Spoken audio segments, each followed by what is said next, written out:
अस्सलाम वालेकुम, खुशामदीद एक नई वीडियो के साथ साइब सेक वाले पर। आज हम एक मशहूर विंडोज एक्सप्लॉइट की डाइसेक्शन करने वाले हैं और इसके लिए हम एक classic cyber security training room blue का सहारा लेंगे।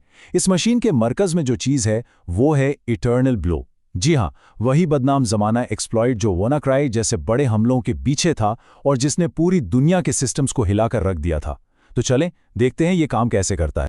तो कोई भी हैकिंग अटैक शुरू कहाँ से होता है? हर एथिकल हैक का पहला मरहला होता है मालूमात इकट्ठा करना, जिसे हम रिकॉन भी कहते हैं। इस फेज में एक जासूस की तरह हम अपने टारगेट के बारे में हर मुमकिन मालूमात हासिल करने की कोशिश करते हैं। और ये सब कुछ एक बहुत ही बुनियादी सवाल से शुरू होता है। टारगेट मशीन पर कौन कौन सी सर्विसेज चल रही हैं और क्या उनमें से कोई कमजोर है, कोई ऐसा खुला दरवाजा है जिसे हम इस्तेमाल कर सकें। इस खोज के लिए हमारा सबसे पहला टूल है Nmap। ये एक किस्म का नेटवर्क स्कैनर है जो होस्ट्स और सर्विसेज को ढूंढ निकालता है। यहाँ -SV का ऑप्शन बहुत अहम है क्योंकि ये हमें चलने वाली सर्विसेज के वर्जन की मालूमात देता है। आप समझ लें कि हम हर दरवाजे पर दस्तक देकर पूछ रहे हैं, भाई अंदर कौन है और तुम्हारा वर्जन क्या है। स्कैन के नताइज में हमें 3 अहम पोर्ट्स नजर आती हैं, लेकिन हमारी नजरें जिस चीज पर जमी हैं वो है पोर्ट 445। ये ना सिर्फ SMB सर्विस चला रही है बल्कि ये भी बता रही है कि सिस्टम विंडोज 7 का एक मखसूस वर्जन है। ये हमारे लिए एक बहुत बड़ा इशारा है क्योंकि SMB जो फाइल शेयरिंग के लिए इस्तेमाल होता है माजी में कई कमजोरियों का शिकार रहा है। और बस पोर्ट 445 की सर्विस वर्जन पर थोड़ी सी गूगल सर्च और हमें फौरन वो कमजोरी मिल जाती है जिसकी हमें तलाश थी MS17-10 के। यही वो ताला है जिसकी चाबी यानी इटर्नल ब्लू एक्सप्लॉइट हमारे पास है। अच्छा जी, तो हमें कमज़ोर दरवाज़ा मिल गया है और उसकी चाबी का भी पता चल गया है। अब अगला कदम क्या है? जाहिर है ताला खोलकर अंदर दाखिल होना। अब हमले का वक्त है। इस काम के लिए हम इस्तेमाल करेंगे मेटास्प्लॉइट फ्रेमवर्क का। यह हैकर्स के लिए एक डिजिटल हथियारों के जखीरे की तरह है जो हर तरह के एक्सप्लॉइट से भरा हुआ है। हम इसे MSF कंसोल कमांड से शुरू करते हैं और सीधा MS17010 के लिए बने बनाए एक्सप्लॉइट को ढूंढते हैं। प्रोसेस बहुत सीधा साधा है। पहले सर्च कमांड से हम सही एक्सप्लॉइट ढूंढते हैं, फिर यूज कमांड से इसे लोड करते हैं।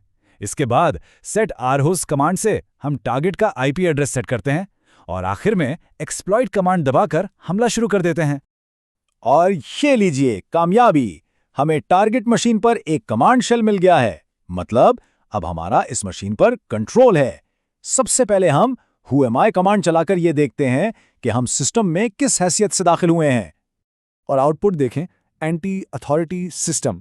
ये कोई आम एडमिनिस्ट्रेटर नहीं, ये विंडोज में सबसे ऊंचा दर्जा है, यानी सिस्टम का गॉड मोड। इसका मतलब है कि अब ये मशीन पूरी तरह हमारे कंट्रोल में है। अगरचे हमें कंट्रोल मिल गया है, लेकिन ये जो बुनियादी शेल है ना, ये थोड़ा महदूद है और आसानी से पकड़ा भी जा सकता है। हमें कुछ ज़्यादा एडवांस्ड चाहिए, कुछ ऐसा जो हमारे कंट्रोल को मज़ीद मजबूत और खुफिया बना दे। तो अब वक्त है इस शेल को अपग्रेड करने का। तो यहाँ अहम काम है इस सादा से शेल को मेटाप्रेटर सेशन में अपग्रेड करना। ये बिल्कुल ऐसा है जैसे आप एक आम से चाकू को स्विस आर्मी नाइफ में बदल दें, जिसमें हर काम के लिए एक नया टूल मौजूद हो। मेटाप्रेटर हमें एक ताकतवर, खुफिया और बहुत वर्सेटाइल टूल किट देता है सीधा विक्टिम की मशीन पर। इसका तरीका भी बहुत आसान है। हम अपने मौजूदा शेल को Ctrl+Z दबाकर बैकग्राउंड में भेजते हैं, फिर एक खास post exploitation module shell to meterpreter इस्तेमाल करते हैं, उसे अपने सेशन का नंबर बताते हैं और रन कमांड से अपग्रेड का अमल शुरू कर देते हैं। मीटरप्रेटर मिलते ही पहला और सबसे अहम काम है अपनी मौजूदगी को छुपाना। इसके लिए हम अपने नुकसानदेह प्रोसेस को माइग्रेट कमांड के जरिए किसी असली जायज़ सिस्टम प्रोसेस जैसे svhost.exe में मुंतकिल कर देते हैं। svhost.exe इसलिए बेहतरीन है क्योंकि ये विंडोज़ का एक आम प्रोसेस है जो हमेशा कई बार चल रहा होता है। इस भीड़ में हमारा प्रोसेस ऐसे छुप जाता है कि इसे ढूंढना तकरीबन नामुमकिन हो जाता है। ठीक है, तो अब हमारे सिस्टम पर मुकम्मल, मुस्तहकम और सबसे बढ़कर खुफिया कंट्रोल है। अब वक्त है उस काम का जिसके लिए हम यहाँ आए थे, यानी कीमती मालूमात निकालने का। #डम्प कमांड चलाकर हम सीधा मेमोरी से SAM डेटाबेस पढ़ते हैं, जहां तमाम यूजर्स के पासवर्ड्स की एन्क्रिप्टेड फॉर्म यानी हैशेस मौजूद होती हैं। एक ही कमांड से तमाम यूजर्स के पासवर्ड हैशेस हमारी स्क्रीन पर आ जाते हैं। हमारी नज़र फौरन जॉन नामी यूज़र पर पड़ती है। ये जो लंबी सी स्ट्रिंग है, इसका दूसरा हिस्सा NTLM हैश कहलाता है। ये जॉन के पासवर्ड का डिजिटल फिंगरप्रिंट है और अब ये हमारे पास है।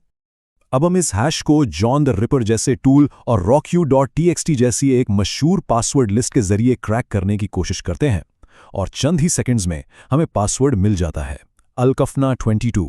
ये इस बात का मुंह बोलता सबूत है कि आसान पासवर्ड्स कितने खतरनाक हो सकते हैं। और आखिर में इस चैलेंज में अपनी मुकम्मल कामयाबी साबित करने के लिए हम सिस्टम में मुख्तलिफ जगहों पर छुपाए गए 3 फ्लैग्स तलाश करते हैं। इन तीनों फ्लैग्स को ढूंढना इस बात की तस्दीक करता है कि हमारा सिस्टम के हर कोने पर कंट्रोल है और हम कोई भी फाइल पढ़ सकते हैं। तो इस सब का नतीजा क्या निकला? चलें इस सारी कार्रवाई का खुलासा करते हैं और देखते हैं कि ये ब्लू मशीन हमें क्या अहम सबक सिखाती है। जरा सोचिए, ये सब कुछ शुरू से लेकर सिस्टम पर मुकम्मल कब्जे तक सिर्फ और सिर्फ इसलिए मुमकिन हुआ क्योंकि एक सर्विस को अपडेट नहीं किया गया था। एक ऐसा सिक्योरिटी पैच जो सालों से मौजूद था, इसे बस इंस्टॉल नहीं किया गया था।